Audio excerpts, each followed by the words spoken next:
Okay.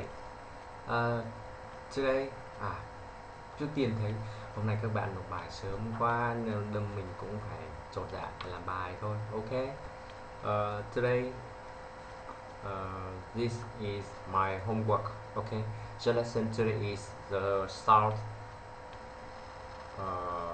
for TH and voice and voice.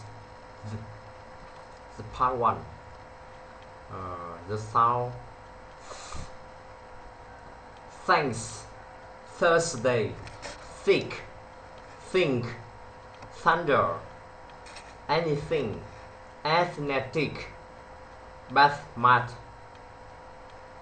mouthwash, toothpick, bath, fourth, north, south, beneath. The part two. The sound voice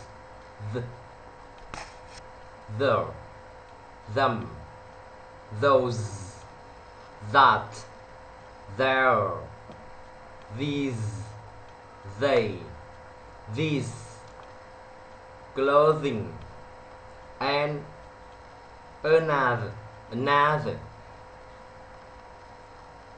leather weather mother northern smooth bathe breathe. Okay, bye bye, thanks for watching.